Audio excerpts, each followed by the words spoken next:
अनु के सामने जैसे ही गायत्री देवी बैठीं, उनके चेहरे पर गंभीरता साफ झलक रही थी। कमरे में हल्की हल्की हवा Well, बह but we रही need to थी, monitor your progress लेकिन अनु closely. के दिल में तूफान उठा हुआ था। गायत्री देवी ने बड़ी धीमी आवाज में कहा, अनु, आज मैं तुम्हें वह सच बताने जा रही हूँ जिसे सुनकर तुम्हारी जिंदगी बदल सकती है। आज वो राज खुलेगा जिसे बरसों से इस घर की दीवारें अपने सीने में छुपाए बैठी हैं। राजनंदिनी का सच। अनु के हाथों में ठंडक उतर गई।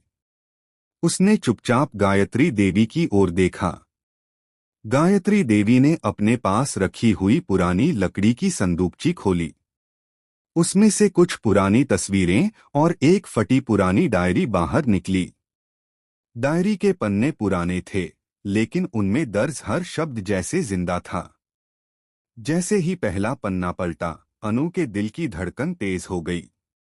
उसे लगा जैसे कमरे की हवा भारी हो गई है, जैसे दीवारें भी उसकी ओर झुककर सुनना चाहती हों। गायत्री देवी बोली, ये वही यादें हैं जिनमें राजनंदिनी की सच्चाई छुपी है। दुनिया के लिए वो एक राजकुमारी जैसी बहू थी, पर उसके मन की दुनिया कितनी अकेली थी, ये सिर्फ इन पन्नों को पता है। अनु की आंखें नम हो गईं। उसने सोचा, क्या वो सच में सब कुछ जानना चाहती है? क्या उसके पास इतनी हिम्मत है? लेकिन अब पीछे लौटना संभव नहीं था। हर पन्ने के साथ रहस्य और भी गहराता जा रहा था। डायरी के पन्नों में लिखी बातें जैसे अनु के सामने जीवंत होती जा रही थीं। हर शब्द में दर्द था, हर लाइन में एक छिपी चीख।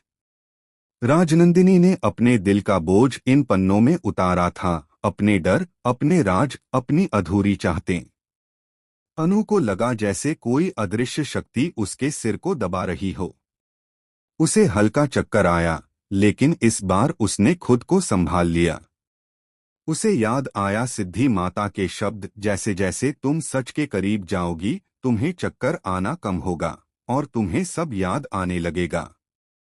गायत्री देवी ने अनु का हाथ थामकर कहा, अनु, तुम्हें एक बात हमेशा याद रखनी होगी, राजनंदिनी अब इस दुनिया में नहीं है। आर्य ने तुम्हें धोखा नहीं दिया। उसने तुमसे सच्चा साथ मांगा है। तुमने ही आर्य को फिर से जीना सिखाया है। वह अपने अतीत से निकल नहीं पा रहा था, लेकिन तुम्हारी वजह से उसकी जिंदगी में फिर रंग लौटे हैं। अब तुम क्यों हार मान रही हो? तुम वो ताकत हो जो उसे उसके अंधेरे से बाहर लाई हो। ये